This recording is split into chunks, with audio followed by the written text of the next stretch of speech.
How's it going, everyone? It's question time once again, and today's video is all going to be about print design and print production and getting your designs printed. I've got a couple of questions from two people asking about print design and their colours not matching their screen colours once the design is printed.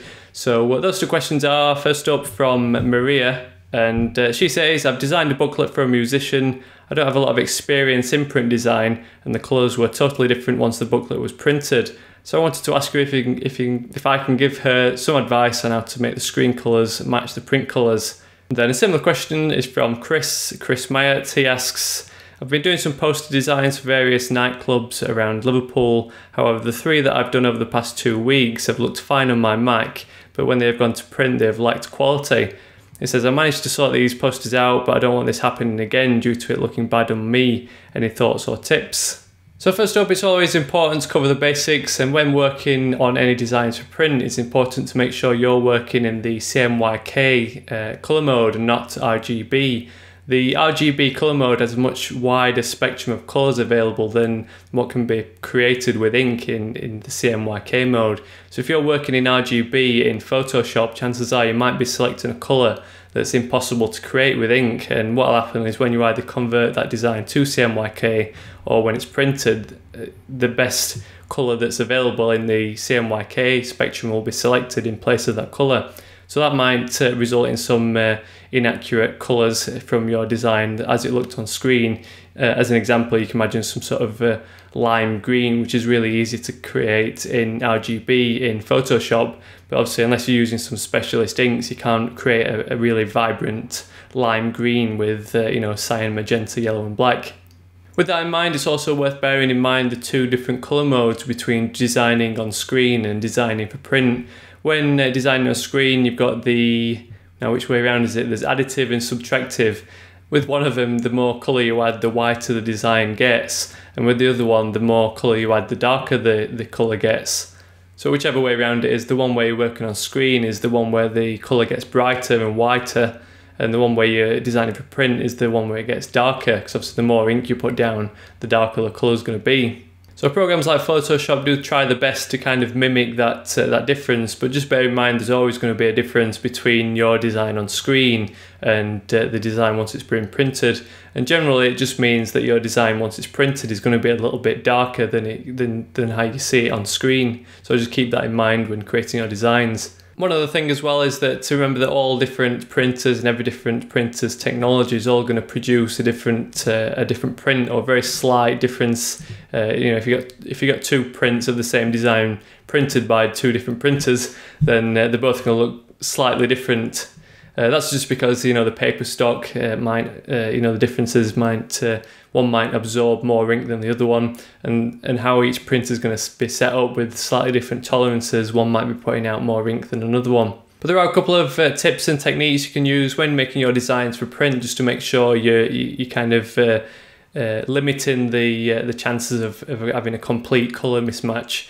And first of all, you can just make sure you're not using too much ink in each colour. I mean, this is quite difficult for photographs because obviously the colours are already set in the image. But if you're creating some kind of design that you're creating yourself, like a logo or some kind of page layout, you want to be making sure that your colours are made up of as little cyan, magenta, yellow or black, or variations of those plates. I mean, you can use, say if you wanted a nice bright blue, if you can get away with using 100% cyan and nothing from the other colours, then you've got a perfect colour match then, because it's just the one cyan ink that's going to be laid out.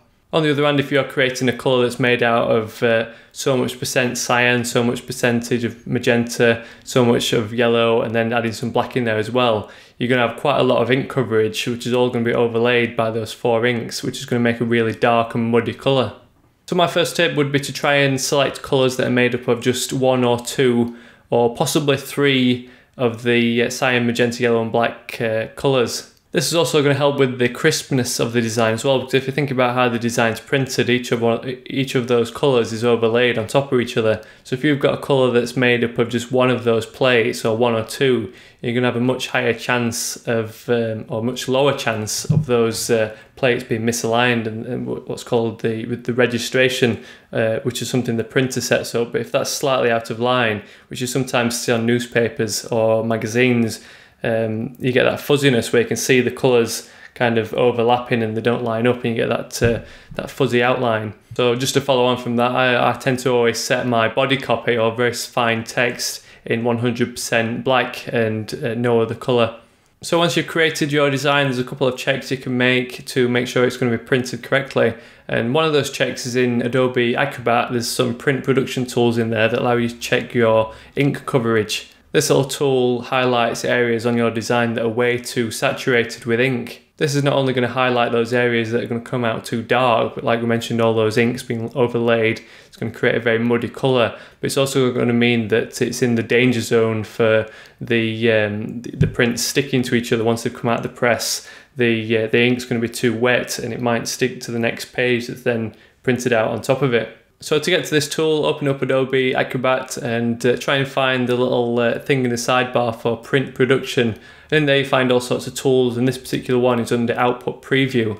And just toggle on the little checkbox that says Total Area Coverage. I think the standard is 280%. So if you imagine that 280% is made up of the 0 to 100 value of C, M, Y, and K. While you're in there as well, you can also toggle on the different plates just to get an idea of how the design is going to be made. And if you switch between the C, M, Y, K plates, you can see what portions of the design are going to be printed using that ink.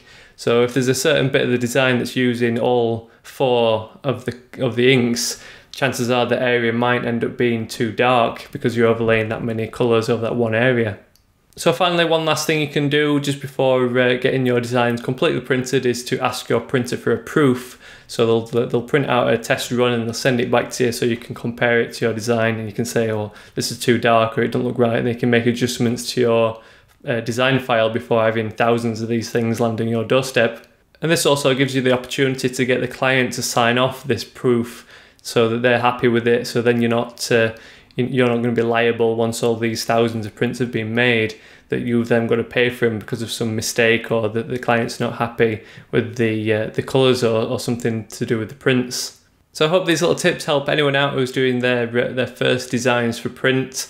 I've got to admit, it's been a few years since I've done any live print design projects, but it's the sort of information that sticks with you throughout your design career. And if you master the basics of print design, it opens up a whole spectrum of design projects that you could work on. You know, if you're a web designer, obviously know the ins and outs of coding, but if you learn the basics of designing for print, you've got a whole array of print products like business cards and posters that you can then work on for clients and offer those extra services. So hope this helps out. As always, if you've got any questions you'd like to ask, then you can always fire them over by email on the contact forms on my websites, or add them down in the comments on this post or video.